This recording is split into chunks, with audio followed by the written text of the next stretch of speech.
seolah nggak jadi informasi kan. Nah, untuk itu perlu ada suatu informasi. Nah, data itu diolah, ya. Data itu bisa diambil dari beberapa metode. Satu, di darat, misalnya dengan namanya terrestris, pengukuran, ya. Jadi data ruang atau keruangan geospasial itu geospasial itu apa? Yang penting kalau untuk geospasial itu kan posisi, koordinat, gitu ya. Koordinat. Nah, itu koordinat tuh dasar sekali dari suatu spasial keruangan.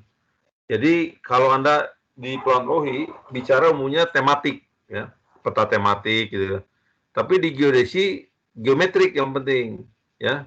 Peta ini benar nggak gitu. Nah, di darat namanya pengukuran dengan terrestris, pakai teodolit, pakai total acquisition dan sebagainya. Nah, di udara itu ada dua pendekatan penginderaan jauh dengan foto udara, pakai drone, pakai apa, atau pakai satelit. Nah, jadi sesuatu yang dari jauh nggak di touch, nggak disentuh, itu namanya penginderaan jauh atau remote sensing. Jadi remote sensing itu bukan berarti mau pakai satelit aja. Sebetulnya pakai foto udara juga remote sensing, ya. Pakai apa? Pakai foto udara remote sensing, pakai yang lain juga remote sensing, ya. Oke, continue. Nah, ini terlalu banyak nih. Kalau saya lihat tulisannya ini terlalu rapat sehingga akan susah ya. Ini slide ada 194 slide. It is impossible dalam satu kuliah diberesin gitu ya. Kalau saya, Anda lihat di sini ada buku penginderaan jauh dalam ilmu dan seni untuk memperoleh informasi tentang objek, daerah, dan gejala. Itu karangan Lillisen and Kiefer. Kiefer ini orang Amerika, tapi ini sudah diterjemahkan oleh orang UGM kalau salah. Tapi saya lihat Anda bagusnya lihat di internet. Itu banyak ya informasi itu. Kalau buku ini bagus ya. Orwell, terus Rinder, Quran, dan sebagainya. Itu buku-buku remote sensing lah. Jadi Anda bisa carilah itu ya. Ya, continue. Nah, ini perkembangannya Anda baca sendiri ya. Dari pertama sekali pakai balon tahun sekian, tahun 1880, terus difoto, berkembang lagi pakai foto udara ya. Terus aja nih, ini nggak terlalu penting nih mah. Terus. Nah, ini pertama pakai balon, terus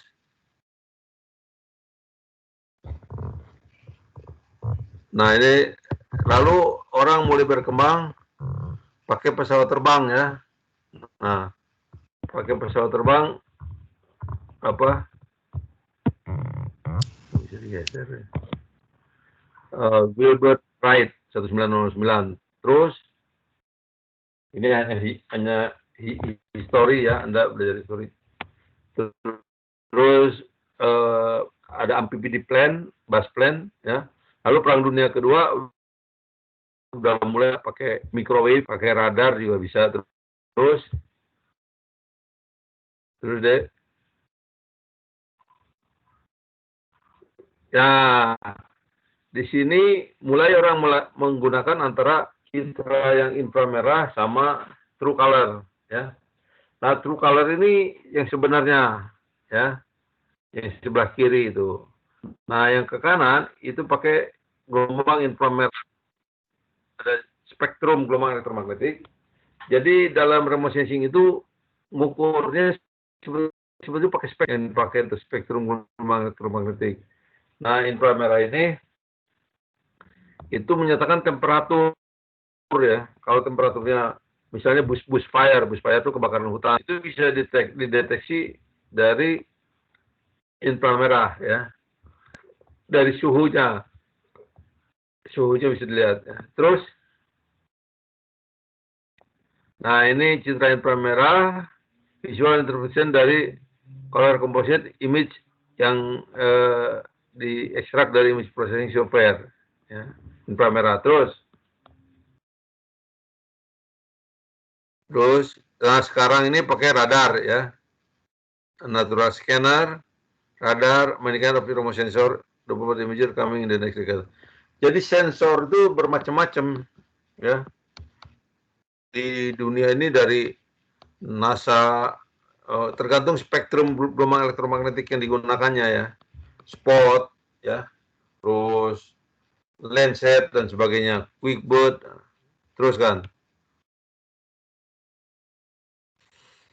Nah, ini spacecraft base imager ya. Ada yang current atau ada archive. Archive itu yang disimpan ya. Dari high spatial resolution sampai low spatial resolution. Jadi kalau harga image yang baru itu mahal karena kondisi sekarang. Tapi kalau archive udah 10 tahun yang lalu, udah 20 tahun yang lalu, itu di archive. Archive itu disimpan di arsip lah. Jadi kalau untuk riset-riset bisa aja yang lama ya. Nah, yang current itu dengan teknologi tambah resolusi spasialnya tambah teliti, 1 pixel. Apa deh yang dimaksud satu pixel? Adiasta, tahu nggak? Arina, Armeliana, jawab dong, ditanya tuh. Apa yang disebut satu ukuran pixel? cangkupannya, Pak? Ukuran apa? Cangkupan warnanya, Pak. Enggak, 1 pixel tuh ukuran satu elemen terkecil daripada image ya. Image itu kan dalam raster, dalam kotak-kotakan nanti ya. Ya. Nah, 1 pixel itu artinya 1 picture element. Itu namanya pixel. Jadi 1 elemen daripada picture, elemen terkecil. Nah, misalnya di sini QuickBird multispektral ini 2,4 meter. Jadi 1 kotak gini, 1 pixel itu 1 gini. Kelihatan nggak tangan saya yang bergerak nih? Kelihatan kan? Pak.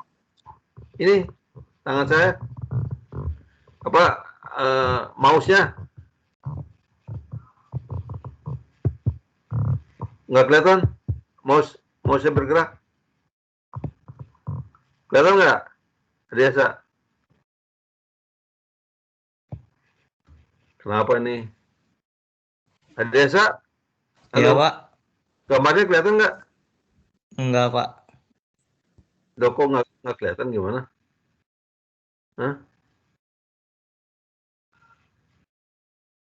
Saya nerangkin ada gambarnya nggak itu?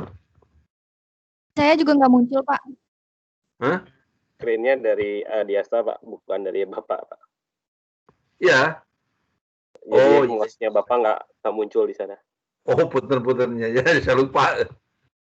Oke, Adiasta itu QuickBird saya lihat 2,4 meter ya. Jadi 1 kotak itu, ini ambil aja kotak nih, kotak di spacecraft imager, spacecraft base image. Itu 1 kotak itu adalah 1 pixel. Ngerti nggak? 1 pixel itu 1 picture element, itu singkatan dari pixel. Pixel itu 1 picture element.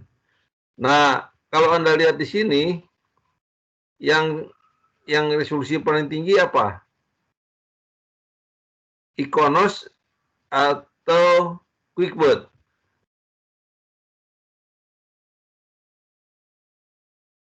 Arina atau Armeliana? QuickBird, Pak. Nah, QuickBird di sini bisa kelihatan. Kalau pankromatik itu 1 picture element itu 0,6 meter. Bayangin, satu resolusi 1 pixel itu 0,6 meter. Apa artinya pankromatik itu? Pankromatik itu artinya black and white. Lebih tajam, lebih teliti ya. Ada satu lagi multispektral. Nah, itu spektrumnya bermacam-macam. Ya. Nanti saya jelaskan soal resolusi spektral, resolusi spasial, resolusi radiometrik, nanti ada ya. Ya, terus tambah bawah, ada spot 5, 4, 2, itu resolusinya tambah rendah. Ya. Misalnya Anda lihat spot 2, MS ya, multispektral. MS itu artinya multispektral. Resolusinya berapa tuh? 20 meter kan? Betul nggak? Ya, betul nggak? Iya, Pak. Nah, 20, Betul, Pak. 20 meter itu artinya dalam satu pixel itu dalam 20 meter dia hanya punya satu tingkat kecerahan atau brightness value. Misalnya resolusi radiometrik itu 0 sampai 255 gitu. Nah, misalnya 200 atau 250. Nah, itu satu pixel itu hanya satu value untuk spot 2. Tetapi kalau Anda pakai Iconos, itu satu pixel itu 4 meter, berarti resolusinya lebih tinggi. Berarti untuk selevel spot 2, kalau di compare sama Iconos itu ada 20 pixel kan? 4 kali 4, 2 kali 2. 20 itu 4 kali 5, 5 pixel kali 5 pixel gitu.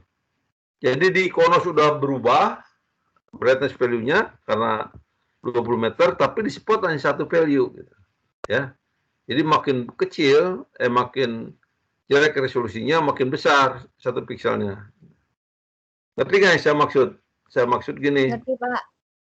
Ngerti. Kalau pakai NOAA, NASA ini, pakai NOAA ada nggak di sini? Oh, nggak ada di sini ya. Abang kembali lagi ke spot aja. 20 meter tuh untuk spot satu nilai value, brightness value, itu 20 meter misalnya tingkat kecerahan pixel itu 225. Itu hanya satu value. Tapi kalau di Iconos, itu ada 20 kotak. Berarti 5 kali 5, 5 kali 4, 20 kan? 20 kali 20 gitu. 20 meter kali 20 meter gitu ya. Ada 5 pixel. Ya, diteruskan. Ntar saya jelasin lagi. Teruskan.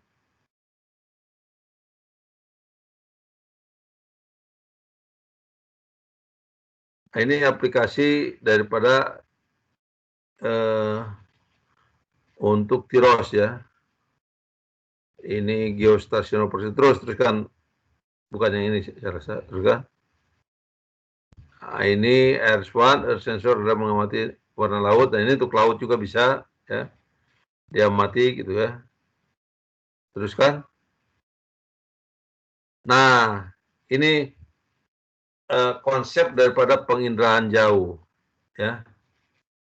Nah, 3 hal penting yang penginderaan jauh. Ada satu namanya sumber tenaga yang berasal dari matahari, terus media perantara yang berupa gelombang elektromagnetik. Ketiga adalah sensor yang sensitif untuk setiap spektrum gelombang elektromagnetik. Ya. Nah, energi itu dari matahari. Nah, kalau dari matahari, gelombang dipancarkan dari matahari, terus dipantulkan, ditangkap sama reflektor. Ya. Nah, dipantulkannya di mana deh? Coba kalau gelombang bukan mikro ini ya, gelombang cahaya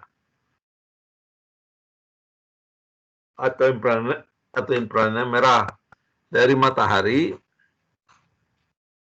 terus ada data sumber tenaga matahari, terus ini kalau nggak bisa ke bawah nih.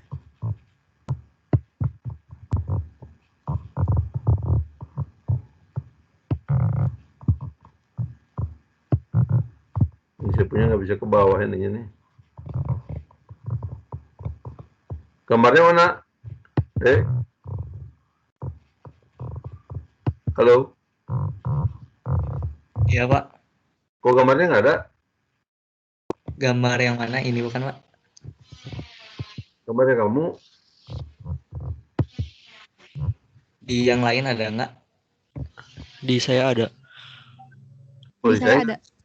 Kok hilang di saya? Ada. Hah? Kenapa hilangnya di saya?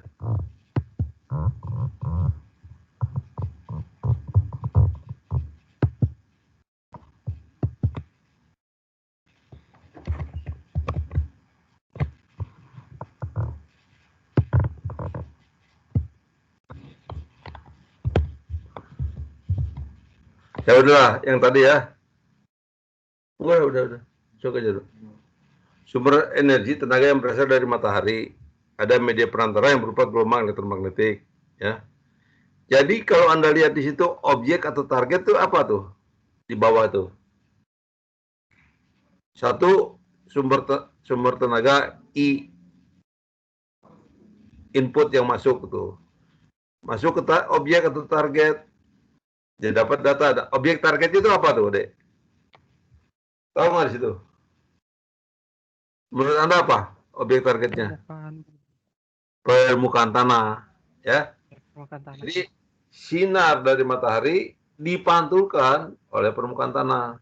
Ada yang bisa dipantulkan, ada yang diserap, ada yang direflektan, di scattering.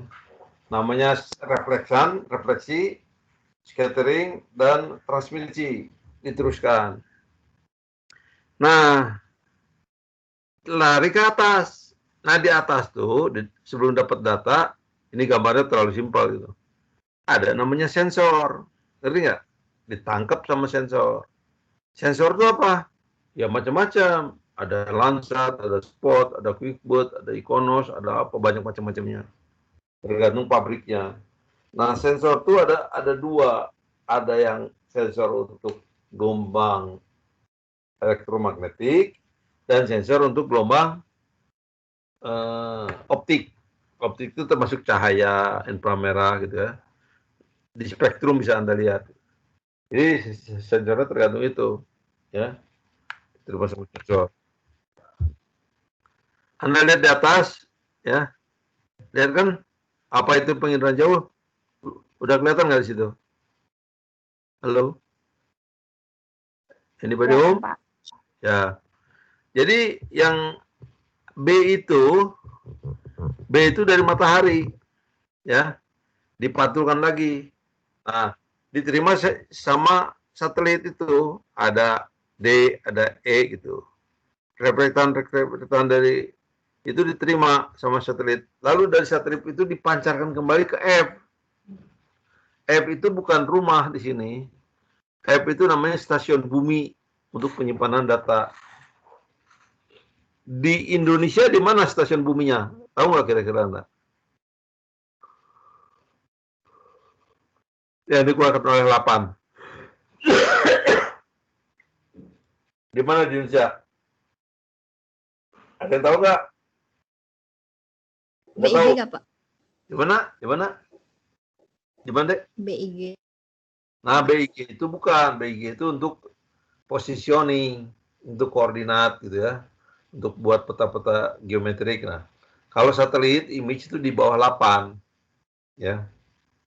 Lembaga Antariksa dan Penerbangan Indonesia. Nah, 8 itu ada stasiun penerimanya di Parepare, tempatnya Habibie lahir itu. Nah, di situ ada stasiun penerima di Parepare, ada antena besar menerima sinyal-sinyal dari reflektan dari sensor ini. Nah, di Parepare itu diolah jadi G.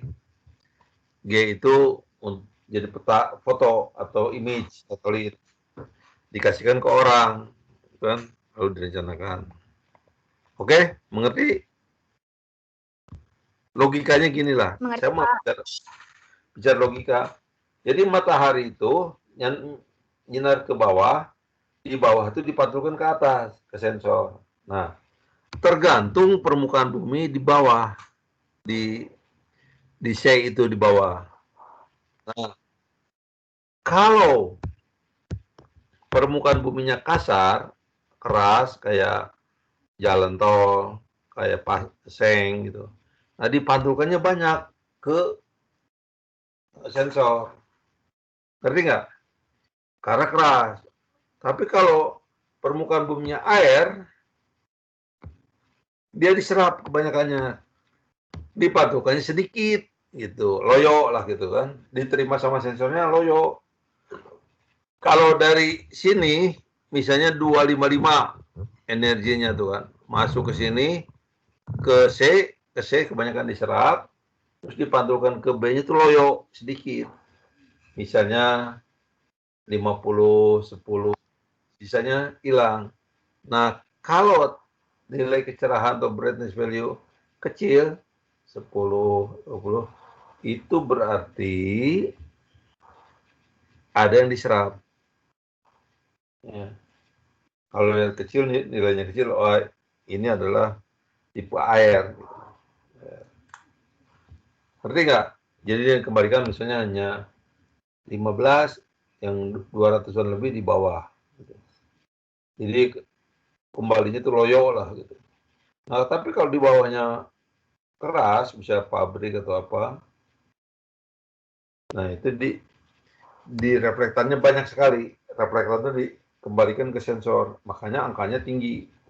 Nantilah saya beritahu kan soal itu. Ya terus ini sensor aktif sama pasif. Udah ke situ nggak sensor aktif sama pasif? Dek. Udah, Pak. Udah. Ikuti saya karena saya di situ nggak jelas ya. Yang saya punya tuh nggak kelihatan ya. Oh ini nih. Nah kalau sensor aktif itu sensornya tuh ngirim sinyal ya. Kalau sensornya pasif itu kayak matahari tadi.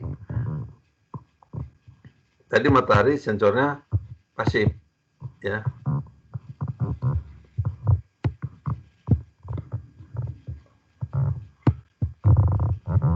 Terus. Nah ini sistem sensor pasif. Kalau Anda lihat sistem sensor pasif itu tergantung ini apa matahari, dikembalikannya dari matahari itu pasif. Kalau yang aktif itu dia ngirim sinyal terus dipantulkan kembali dua arah. Pesawat ini ngirim sinyal terus dibalikin lagi, itu aktif. Nah di sini ada contoh sensor matahari masuk ke objek dipantulkan masuk ke sensor apalagi gitu. Nah yang ke sebelah kanannya itu yang pasif ya, transmitter sama sensor receiver gitu kan, objek.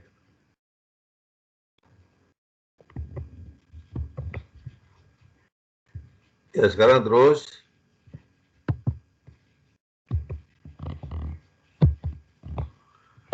lihat panjang gelombang, lihat nggak ada panjang gelombang deh? Ada, Pak. Ada, Pak.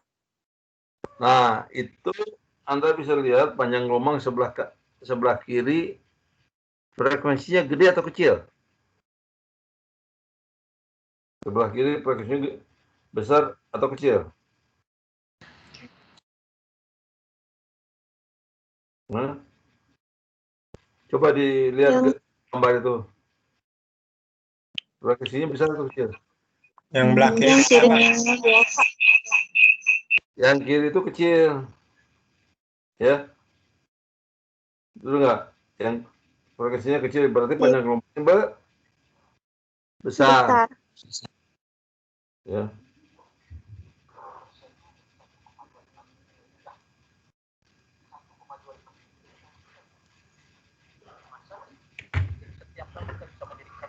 Nah, kalau yang kanan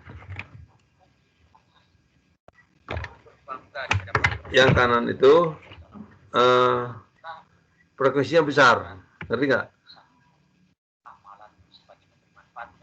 Yang kanan frekuensinya besar, ya.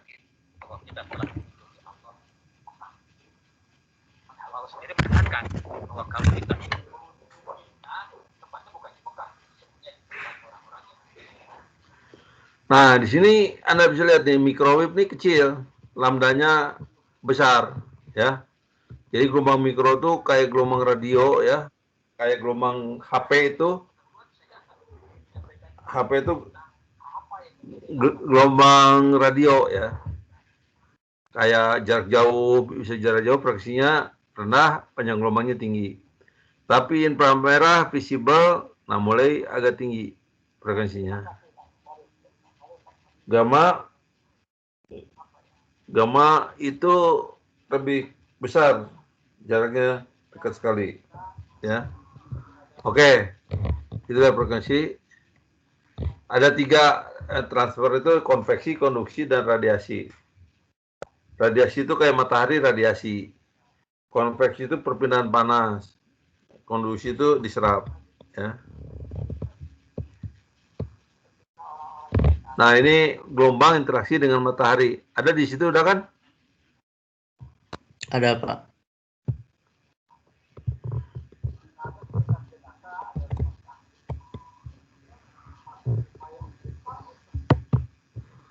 Nah, ini konduksi. Ya, teruskan. 3 cara transfer energi ya. Teruskan, Dek. Pindah. Udah pindah belum? Di interaksi gelombang elektromagnetik ya. Teori dasar itu mah. Belum pindah kok. Yang interaksi gelombang, Pak. Bukan ke teori dasar. Kayaknya belum pindah nih. Udah pindah belum? Halo? Halo? Sebentar, Pak. Ini share screen-nya bermasalah. Oh.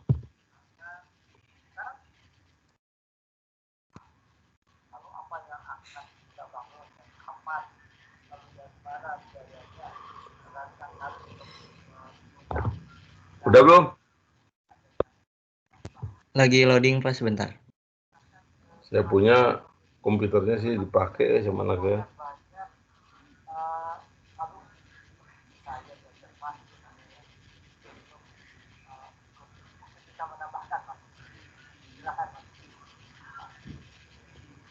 Udah pindah belum? Di yang teori dasar apa setelahnya, Pak? Teori dasar, nah sekarang setelahnya. Setelah teori dasar.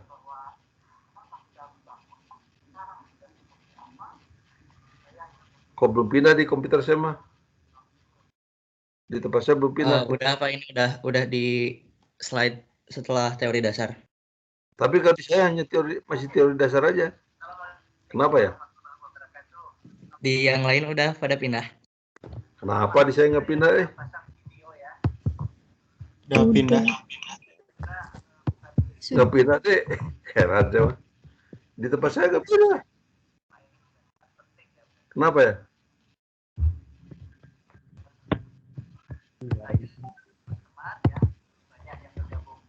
Ya udah, saya lari ke interaksi gelombang nih ya.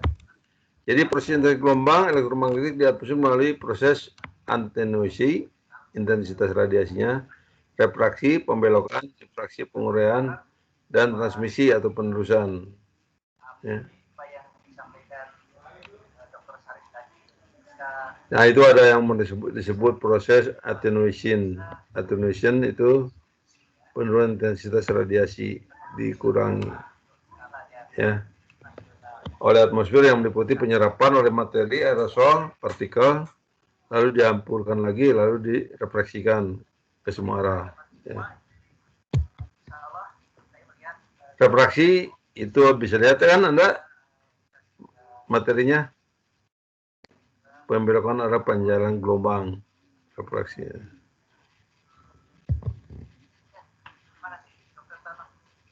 Nah, ini ada absorpsi, reflektivitas, transmisivitas. Jadi pokoknya ginilah, gelombang datang itu FO. Ada kan di situ FO? Ada, Pak. Nah, FO itu gelombang datang itu diuraikan jadi 3. Ya. Tapi baterainya habis ya. Harus isi dulu baterai.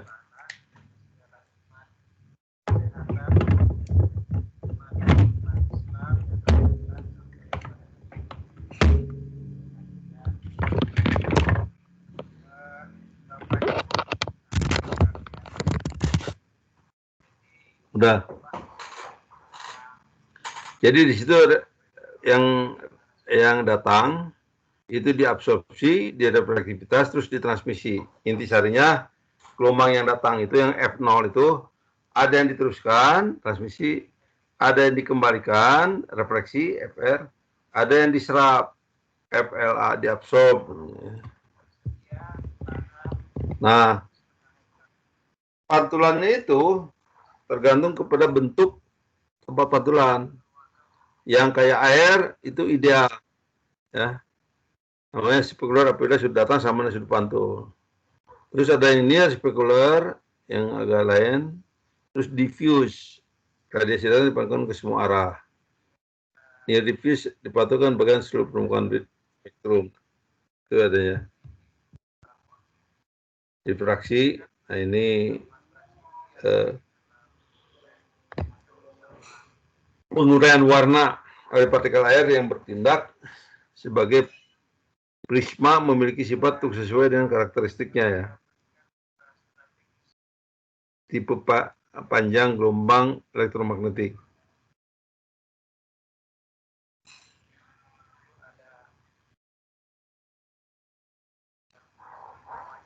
Ini lewatnya lah terus ya.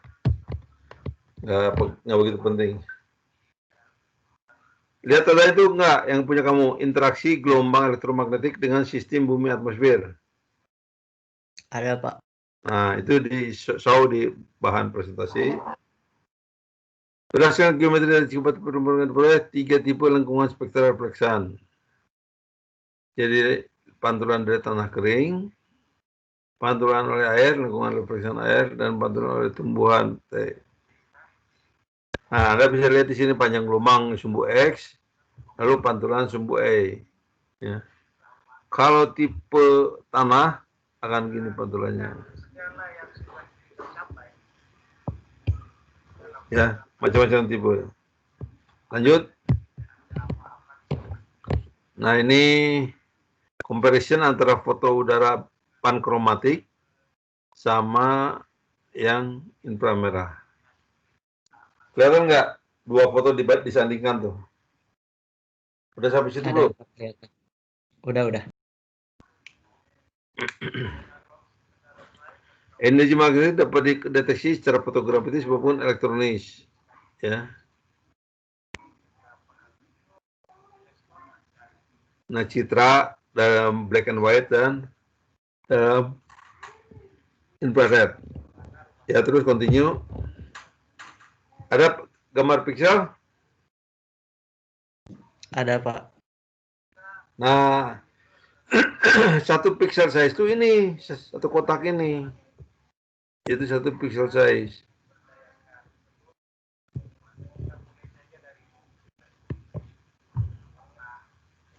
Nah, itu gini deh. Brightness value itu pada angka.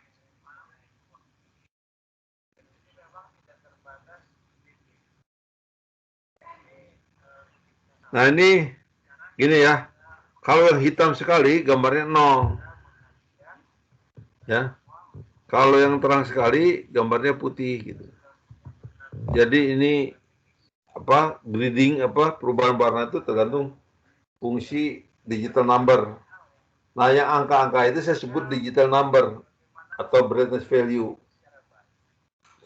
Coba Anda lihat kalau angkanya sekitar 0 ya, 85, 17, 0 dan sebagainya itu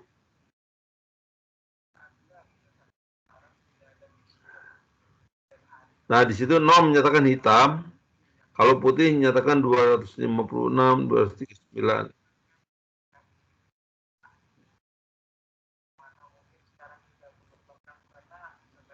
Ya.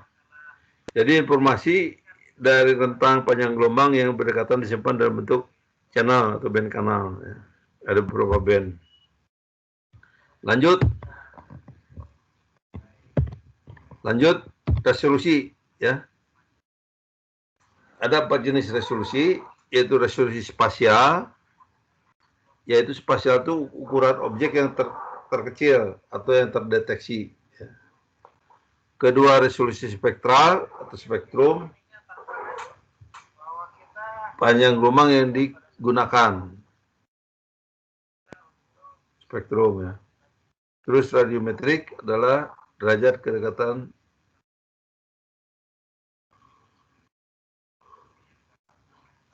radiometrik, pengamatan, kedetilan pengamatan. Nanti ada itu ya. Terus temporal, lama waktu pengulangan pengamatan pada daerah yang sama. Jadi image satellite spot ke Indonesia di Bandung adanya kapan? Tahun 2000. Terus ke 28 pikir deh. Ya.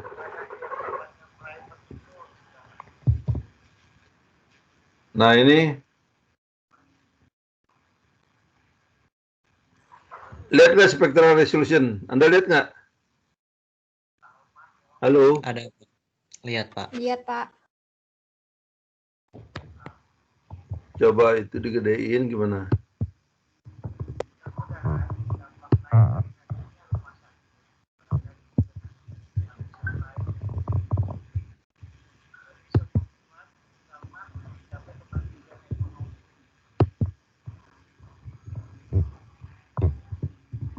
Oh, nggak keluar.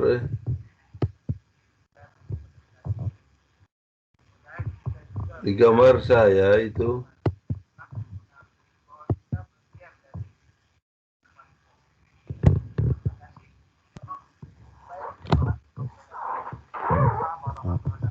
Ini nggak jalan di sini ini. Udah saya pakai punya aja lah. Nah, Anda lihat dari situ ada green, red, dan merah. Ya kan? Yang kotak itu. Iya, ada, Pak. Nah, itu menyatakan spektrum. Spektrum itu spektral. Jadi di lambdanya berapa gitu.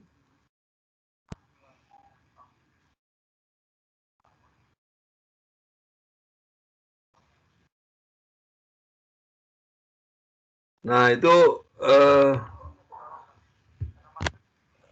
apa?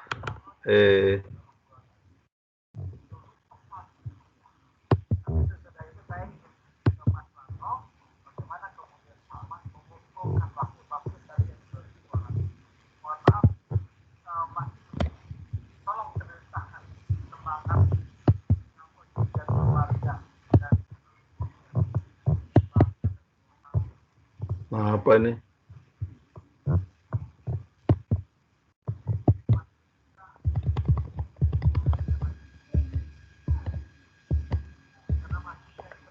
Nah, Anda lihat itu spektral. Tergantung dia di spektrum mana gitu ya. Terus yang sebelah kanan, kedua spasial. Lihat nggak kamu spasial? Lihat Ada, nggak? Pak. Nah, spasial itu menyatakan besar kecilnya pixel. Nah, kalau dari sini spasial di atas itu konstan. Nah, yang di bawah tuh lihat ya. Resolusinya dibesarin birdnya tuh sampai bawah.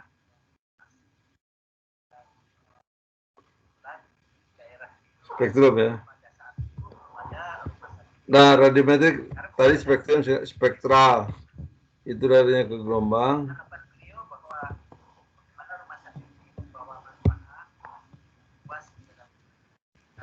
Ini spasial. Lalu radiometric resolution. Nah, jadi Anda tuh resolusi itu ada horizontal, spasial, ukuran pixelnya gimana, spektral ikut ke spektrumnya daripada gelombang yang dipakai, ya. Ada gamma, ada apa atau apa spektrum daripada suatu gelombang elektromagnetik lah. Ya. Nah, di atasnya spektrum itu ada yang namanya brightness value atau tingkat kecerahan. Nah, itu tergantung radiometric resolution. 2/5, 2 berapa, 7, 2/8. 2/7 bit itu artinya 2 kali 2 kali 2 kali 7, 2 sampai kali 7. Ya. Terus di provinsi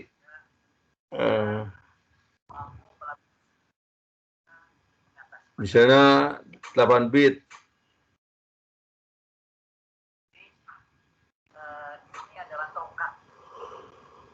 Itu menyatakan bitnya ya. Ngerti nggak? 8 bit berapa 8 bit? Berapa level? Berapa tingkatan? Coba Anda jawab. 255, 55 Pak. Enggak, totalnya berapa? Totalnya berapa?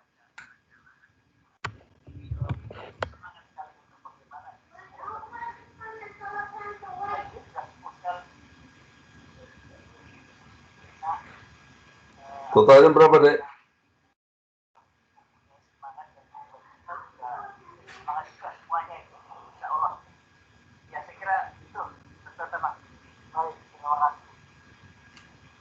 Jadi gini, Dek. Kita umumnya di 2/8 bit. Jadi dalam brightness period bukan 255, tapi dari 0 sampai 255. Total brightness period itu 256. Ya, 256. Itu secara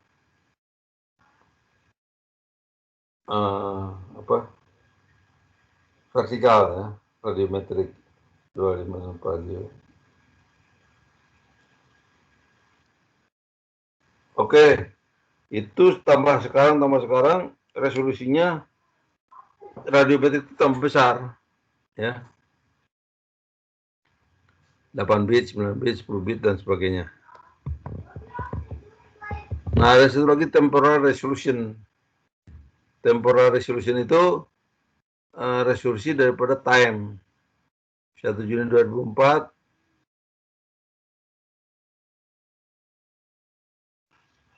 lalu itu di 3 epoch tuh, 2012, 13, 14. Ya, itu resolusinya. Tiap 16 hari kita ketemu.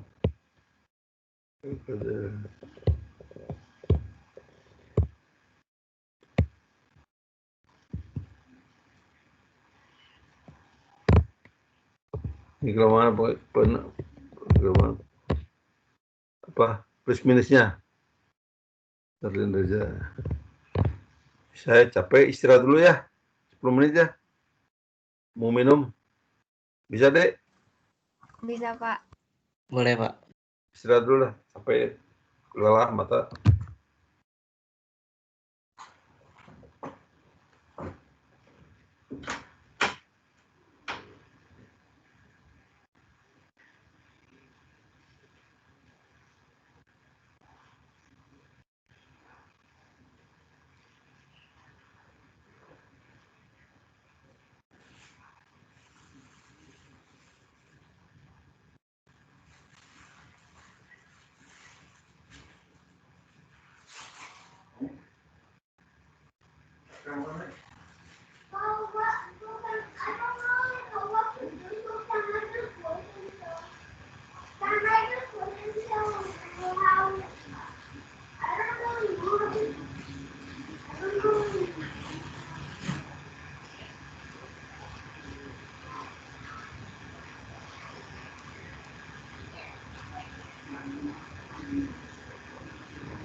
Sudah lah, Pak. Berapa jam penjelasannya? Hah? Udah beres sekarang? Dipakai nggak komputernya?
Udah mulai lagi. Halo.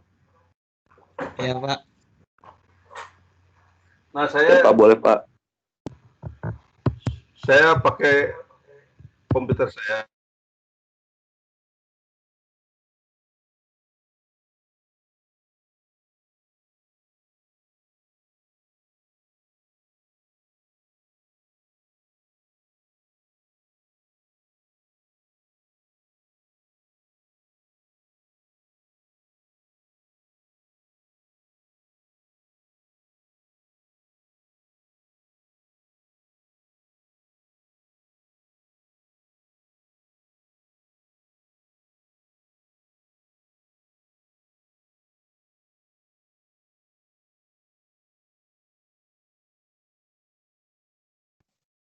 Halo. Ya Pak, ada. Halo. Ini kalau saya mau masuk dari sini gimana ya? Di screen saya mau masuk.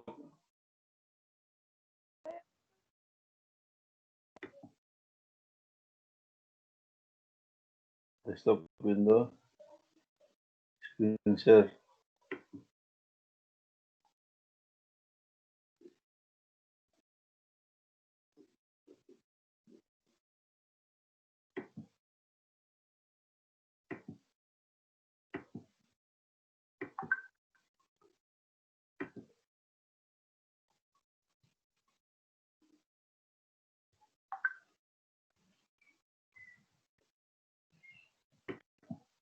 Ya mati ya. Adisha, ada gambarnya nggak? Nggak ada Pak. Hah? Nggak ada.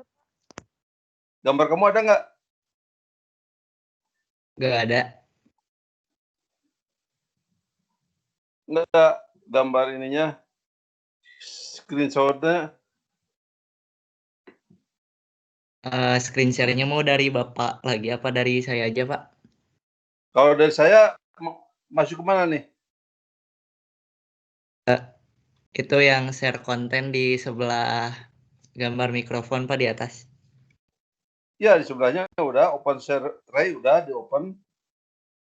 Terus, ada desktop window, ada PowerPoint. Yang Apa PowerPoint Pak. PowerPoint itu browse, pencet yang browse. Oh, yang browse ini. Ya, upload from my computer. Oke. Thank you very much your help.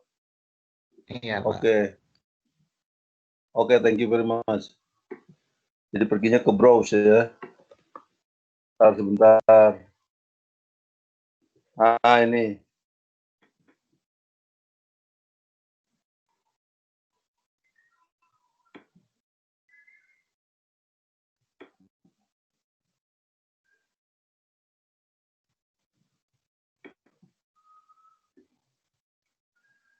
Sebentar dulu. Yang kamu udah ditutup belum? Udah Pak. Kok nggak maju-maju nih uploadnya? Saya udah upload Ya. nih. Ya agak lama Pak. Enakan Zoom saya biasanya pakai Zoom. Tuh lama nih uploadnya nih.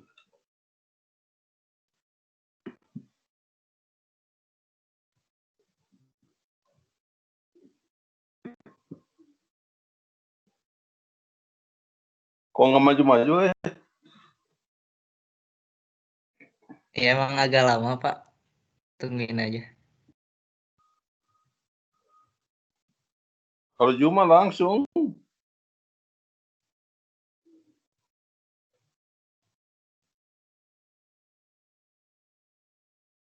Kalau Zoom langsung share screen langsung itu. Jadi kalau ini filenya masukin dulu ke Google Chrome gitu, atau gimana?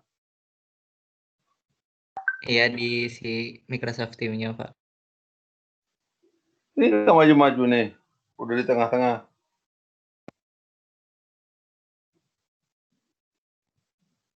Tuh, baru maju sedikit.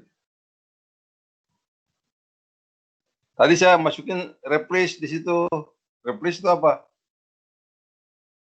Coba yang di window aja, Pak. Tapi Bapak buka dulu PPT-nya di komputer Bapak. PPT. Udah dibuka.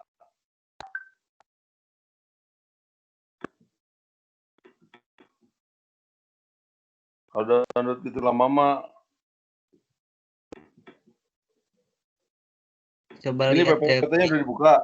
Terus? ya, pilih yang di window ada tampilan PPT yang Bapak buka nggak? Ada, udah. Ya, coba klik aja, Pak. Udah, diklik kemana? Di PPT-nya. Itu yang di window. Mana? Di window-nya, Pak. Ya Nah, itu. udah. Nah, udah, Pak. Udah muncul. Udah muncul, Pak. Udah muncul, Pak. Itu mah muncul yang tadi. Yang apa?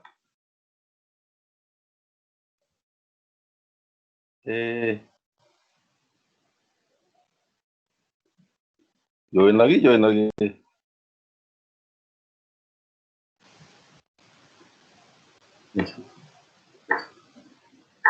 Mana? Nah, itu.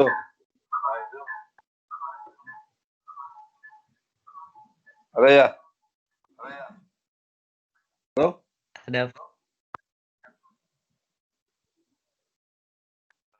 Iya, dong, pakai ya,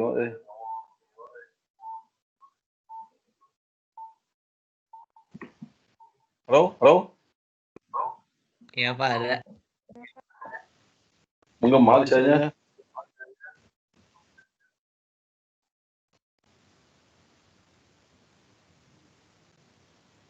Dah. Nah, ini kelemahan dan kelebihan remote sensing. Echo.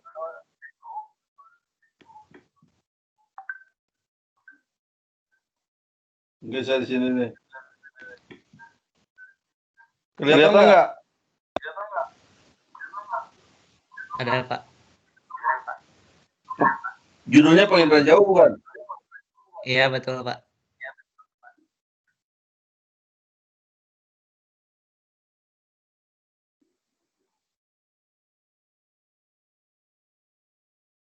Ini kan? Iya, Ini itu. kan? Nah, secara umum penginderaan jauh tuh kelemahannya. Kenapa ini echo gitu ya?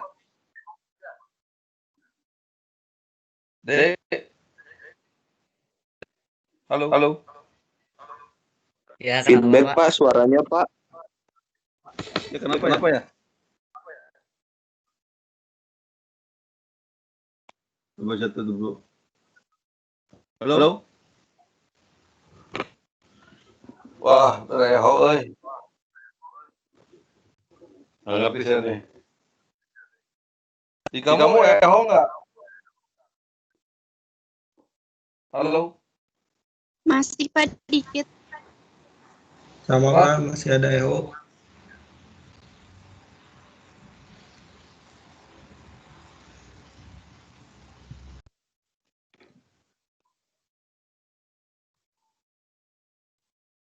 Mana kok nggak kelihatan nih? Gambarnya kelihatan nggak? Enggak, Pak. Kemana ya?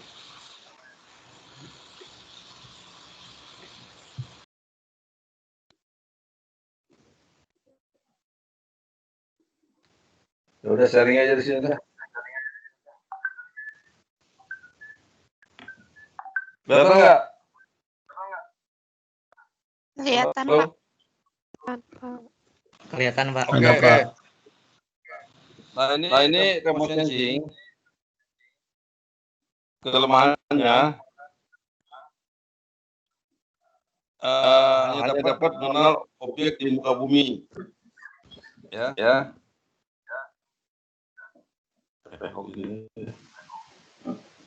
Terus media antara satelit dan permukaan merupakan kendala khusus sensor optik yang menggunakan panjang gelombang kecil. Lalu hanya memberikan informasi yang tepat sesuai dengan kemampuan sensornya. Jadi ada sensor kemampuan spasial aja, spektral, atau radiometrik.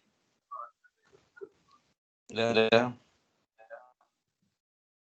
Kita tergantung media asing, terus untuk mendapatkan hasil penelitian tinggi, sangat diperlukan data-data lapangan sebagai control point atau GCP. GCP itu control point. Jadi gini, kalau kelemahan remote sensing itu kita ada banjir, kita nggak bisa langsung dapat data satelit itu karena dia orbitnya itu waktu tertentu. Ngerti nggak? Sedangkan kalau foto udara atau drone itu saat kita bisa dapatkan.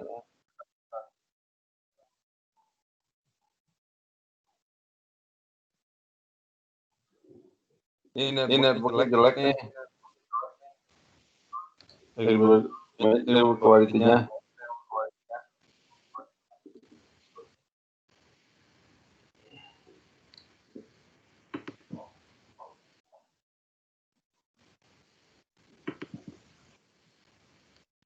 Nah, kelebihan daripada remote sensing itu pengamatan mencakup menyeluruh atau luas ya, relatif luas. Itu fungsi sensornya.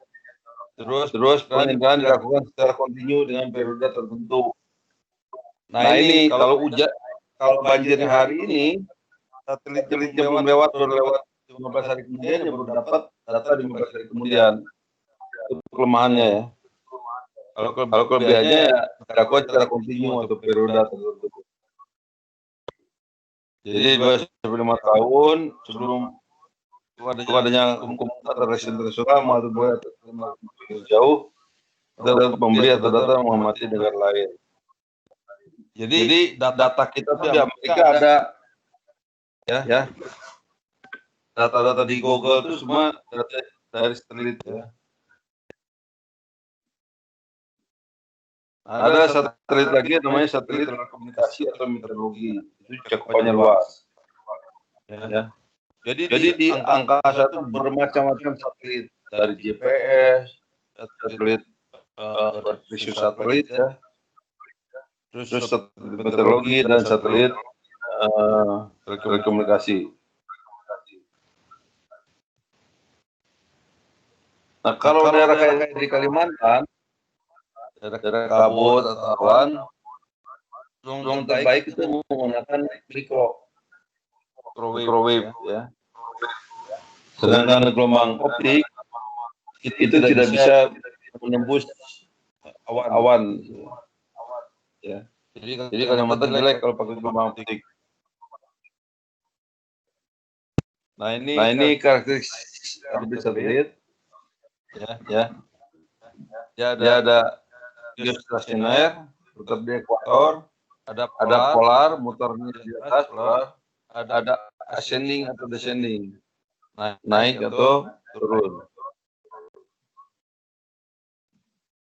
Nah sekarang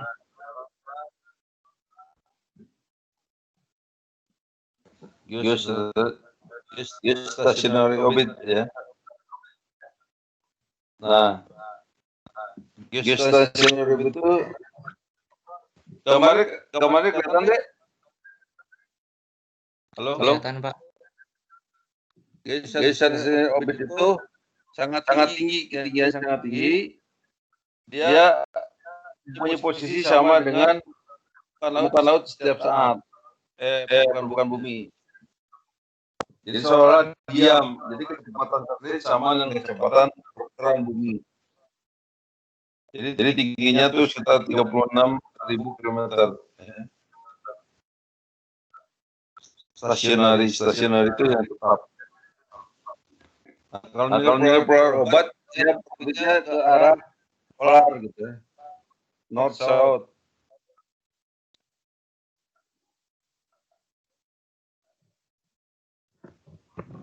Nah, terus ada lagi yang perlu itu synchronize, ya, yang selalu sinkron dengan lokal time.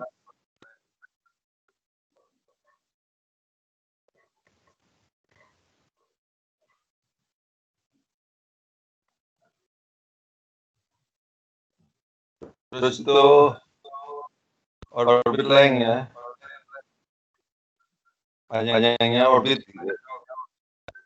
Nah ini platform itu yang di atas bumi bermacam-macam satelit. Nah ini misalnya dari low altitude helikopter seharus sampai 1 kilo, airship, naik lagi mid latitude plane, naik lagi high latitude plane. Terus ya.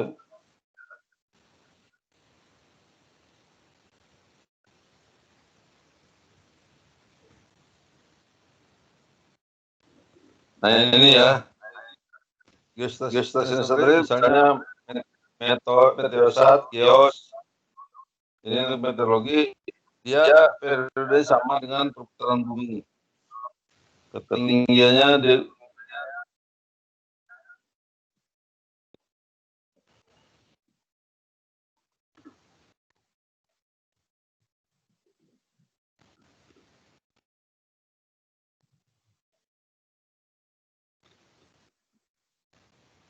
pokoknya super baik. Ya. Karena ini kebanyakan kuliah seharinya nggak bisa kayak gini. Nah, near polar orbit itu adalah satelit resource satelit. Ya.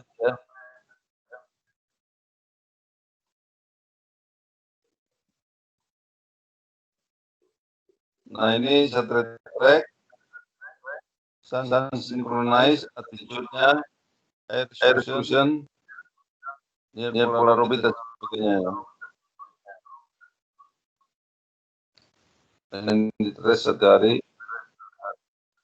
Terus koreksi satelit itu ada namanya topographic distortion, distorsi topografi. Layover tuh di apa?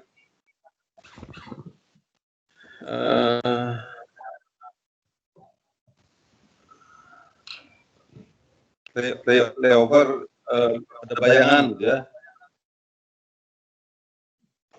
Kalau di ketinggian tersebut.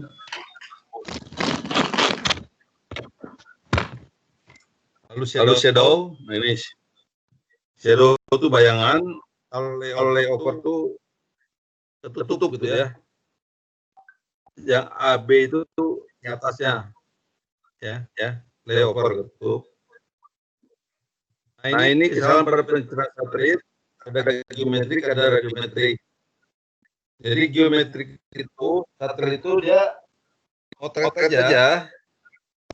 Nah itu perlu dikoreksi. Dia belum geometrik itu yang paling penting di situ. Nah geometrik itu kita harus koreksi ke peta yang sudah ada arah utaranya. Biasanya peta dari bapak utara dari sini, gitu ya. Ada koordinatnya, nah, dikoreksikan supaya peta satelit itu sama dengan peta topografi.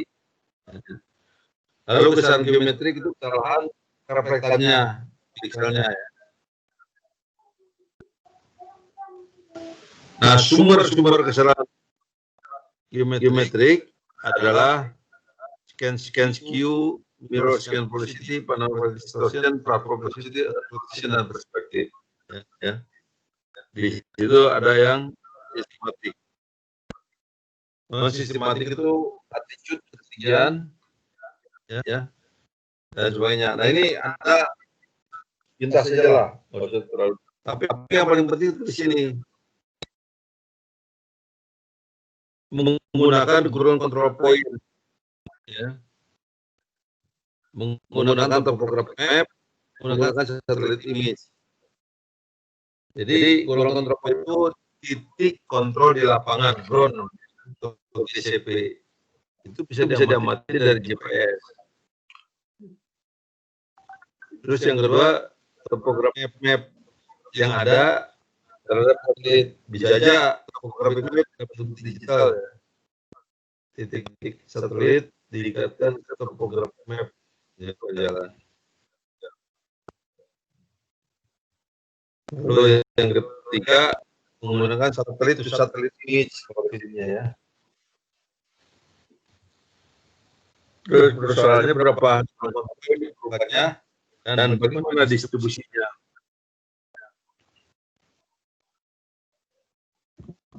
Ini lebih detail lagi nanti kasihkan ya. Anda bisa lihat persamaan berapa kelompok.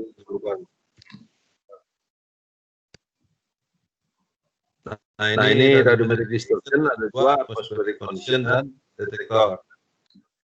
Nah ini atmospheric geometrik ya.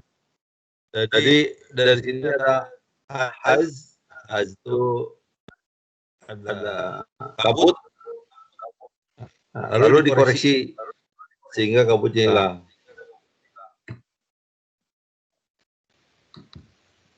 Nah ini Scotland sudah dikoreksi kabut jadi jelas.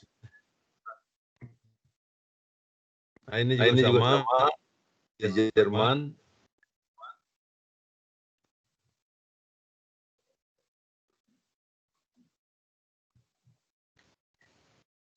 Nah sampai ini ya, keren nggak? Yang paling penting bagi adik itu adalah 7 kunci interpretasi. Ya.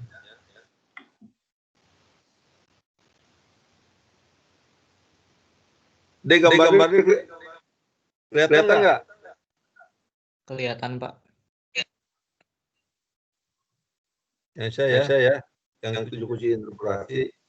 Pertama, Anda ini yang paling penting di sini. 7 kunci interpretasi itu yang paling penting di dalam interpretasi suatu image. Jadi Anda tuh nggak usah belajar geometri progression atau apa ya, bisa juga sedikit ya. Yang paling penting Anda menggunakannya data-data peta yang ada, bagaimana how to interpret the map. Ya. Pertama, bentuknya shape. Kedua ukurannya. Ketiga pattern, shadow, tone, texture, dan topographic region. Nah ini tone nomor 5. Tingkat kegelapan, tone kegelapan atau kecerahan suatu objek bercera. Ya.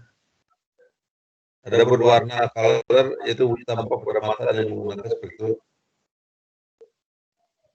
Coba Anda lihat di internet banyak yang mengenai interpretation ini, tone ya. Terus kedua, teksturnya. Teksturnya itu kasar, sedang atau halus. Ya.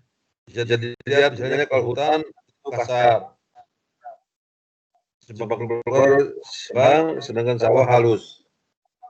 Jadi dari karakteristik itu Anda tahu, oh ini sawah, ini hutan, oh itu apa?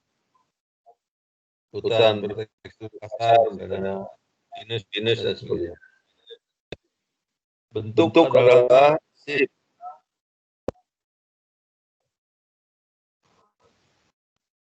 Shape itu konfigurasi atau kerangka gambar suatu objek yang mudah dikenal. Misalnya gini, perumahan biasanya bentuknya kotak, gitu ya. Terus stadion Gelora Bung Karno bentuknya oval. Jadi Anda mengetahui kalau ada bentuk itu, oh ini stadion, oh ini perumahan. Perumahan kotaknya kecil-kecil. Oh ini pabrik kotak juga dari panjang-panjang. Ya. Di situ dilihatnya. Nah kalau ukuran size yaitu berupa jarak, luas, lereng dan sebagainya.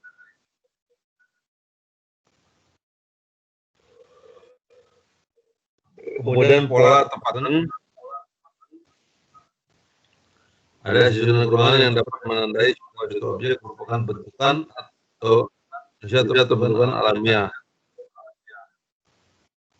Misalnya pola jalan atau pola sungai. Nah, kalau sungai itu berlek-lek.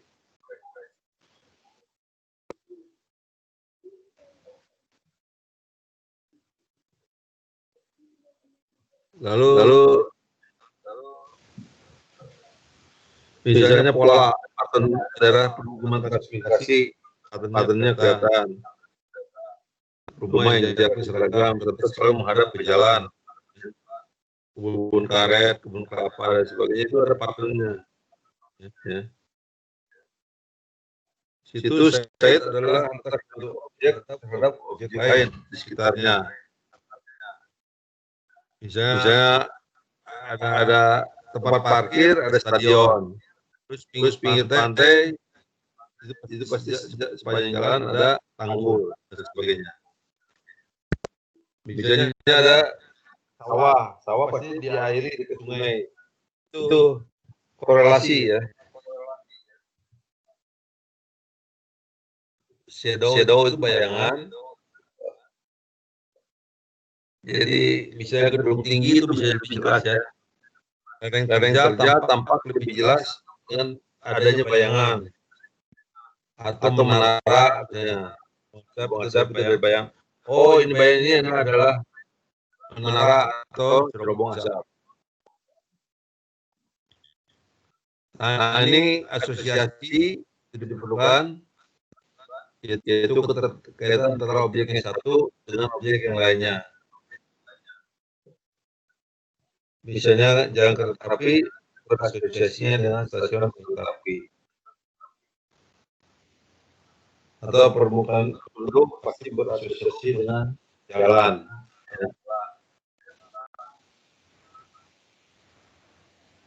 Itu 7 kunci interpretasi yang harus Anda ketahui ya. Nah ini misalnya. Nah ini. Stadion berbentuk oval.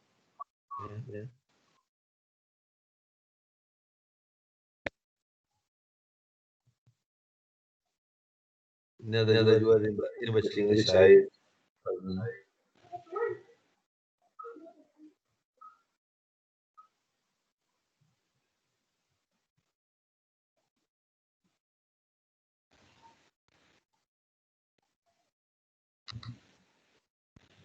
Nah ini Anda bisa lihat foto udara black and white.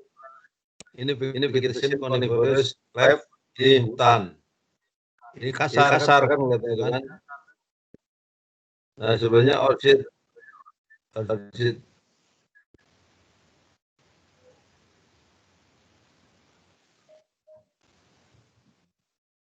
Ini usah. Nah ini digambarkan di sini ini adalah tangki minyak. Ya.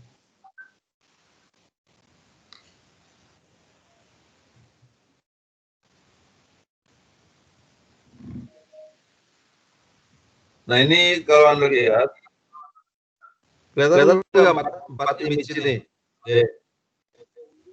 Kelihatan, Pak. Kelihatan. Nah ini sebelah kiri skala 150.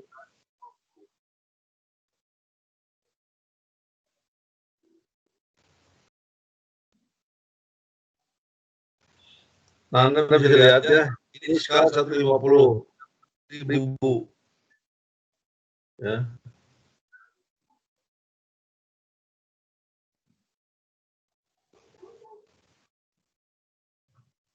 Oh dari sini ya. Ini skala 10.000.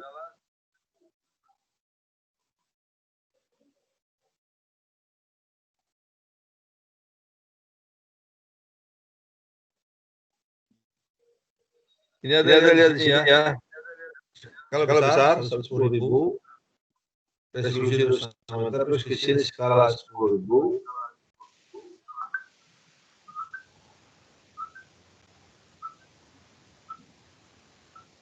Ya, Anda lihat dari sini dulu, besar, mengecil, dan akhirnya kecil. Jadi kalau skala 150.000 nggak kelihatan, karena kecil, tapi luasannya lebih besar. Jadi yang bagus skala 10.000 untuk desain tata ruang.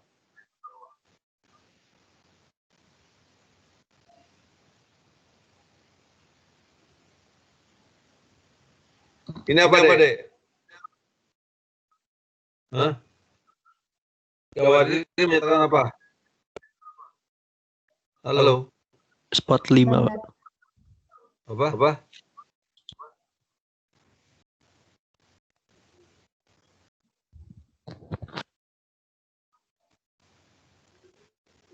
Adik-adik, ini apa di gambar apa nih, Pak? Halo? Bandara Hasanuddin. Citra spot 5. Ya, bandara ini kelihatan.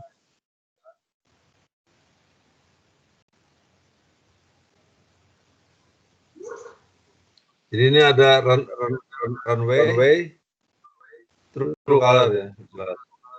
Jadi kalau mau dibom itu udah tahu posisinya. Dulu saya ngukur sama Pak Kusutana itu tentukan posisi di airport. Diolahnya sama si Yehuda Box, orang Yahudi itu. Ya paling ke sini ke Amerika.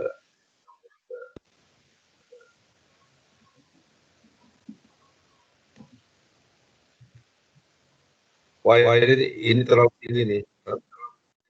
Radar sat moda. Jadi sarinya ini nggak akan saya kasihkan ini radar sat moda.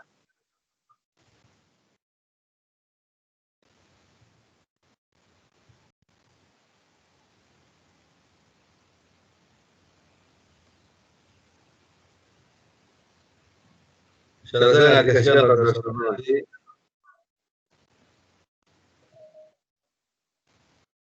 Ini kebanyakan bahannya.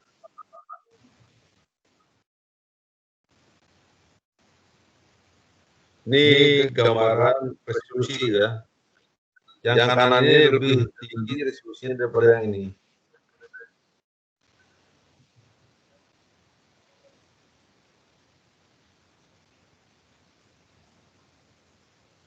Ini udah. Nah ini dek. Yang penting gambar ini. Kalau pakai kalimat kan susah, tapi kalau gambar ini. Ya. Jadi Anda mengenal objek atau target itu merupakan kunci dalam melakukan interpretasi dan mengekstrak informasi.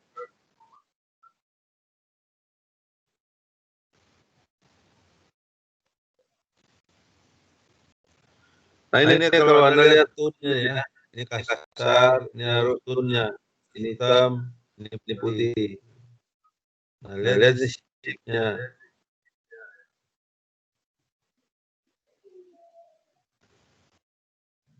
Shape, nah ini shape-nya ya, bulatan daripada stadion. Nah ini size ukurannya nih. Ini saya perumahan. Ini kan. Lalu pattern, ini patternnya ya. Tekstur nih hutan, sawah, shadow bayangan.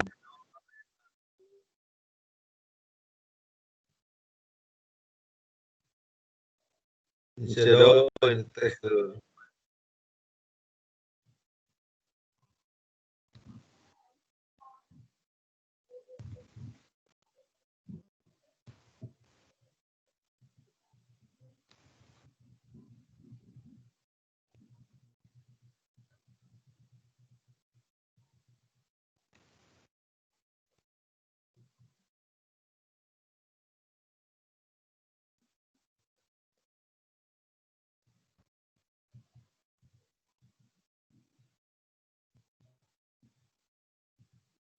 Ini klasifikasi ini.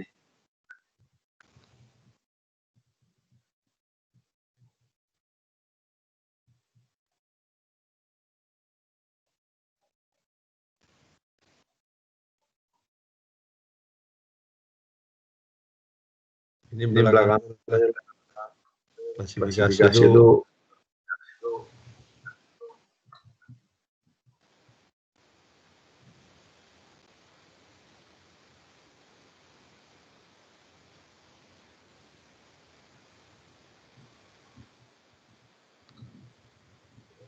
klasifikasi.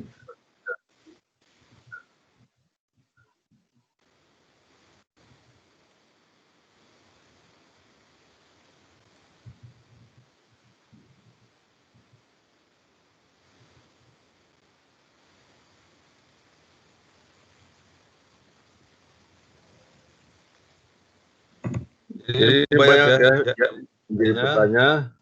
Nanti minggu depan saya ulangi lagi lah.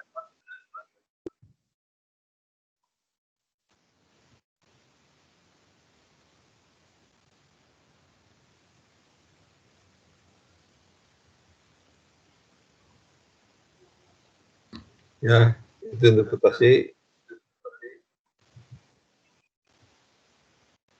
Yang paling penting ini analisisnya ya.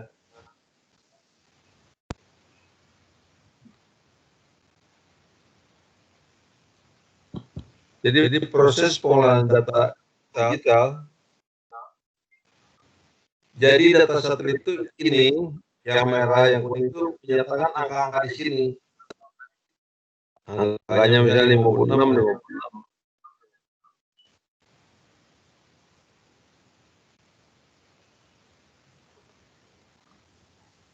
Ya. Jadi di sini angka 0 sampai 255 dideklasifikasikan jadi 1 sampai 10 misalnya. Karena kalau 0 sampai 255 luas sekali. Nah, buat tanggal 10 11 di jalan apa?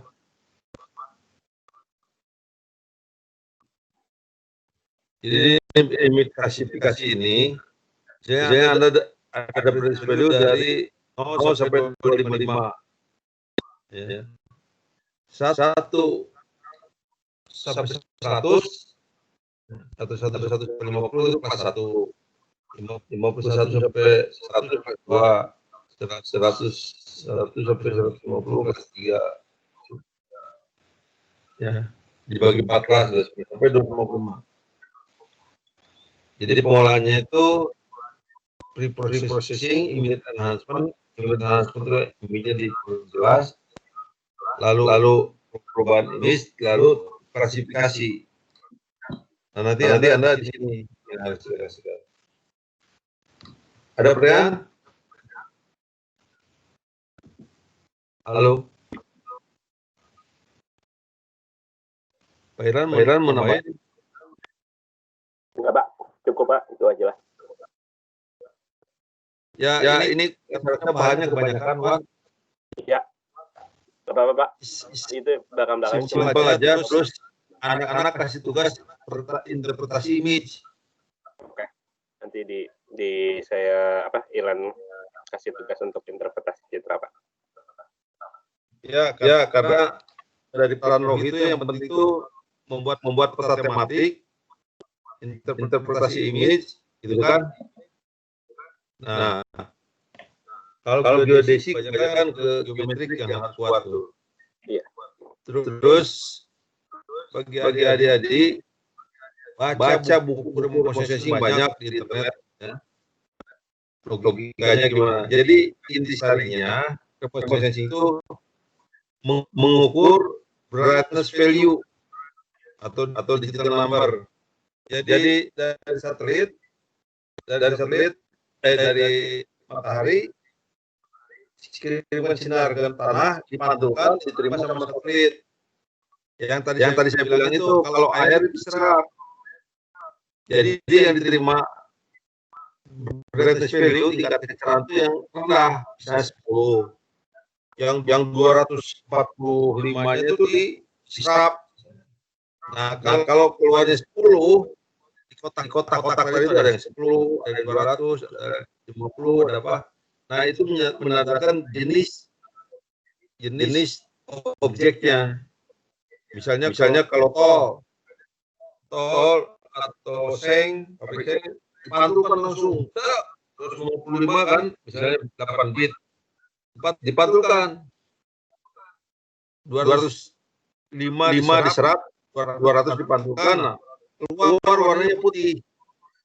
Nah, itu berarti dipantulkan. Nah, kalau warna putih, dari gambar itu, oh ini quarry yang dirusak, atau jalan raya tol, atau pabrik seng, pabrik di atasnya ada seng. Ya. Nah, interpretasinya dari bukti interpretasi itu. Nah, kalau angkanya di tengah-tengah, saya kelihatan 100, itu berarti moisture konten airnya itu masih ada. Nah, itu mungkin hutan atau sebagainya. Ya, itu aja yang disaringnya dari remote sensing itu. Ya. Mungkin terima kasih sekali saya Pak Irlan memfasilitasi. Ini maaf ada gangguan karena komputer saya tadi dipakai oleh anak saya untuk testing, untuk psikotes. Terus absen aku kawan. Dan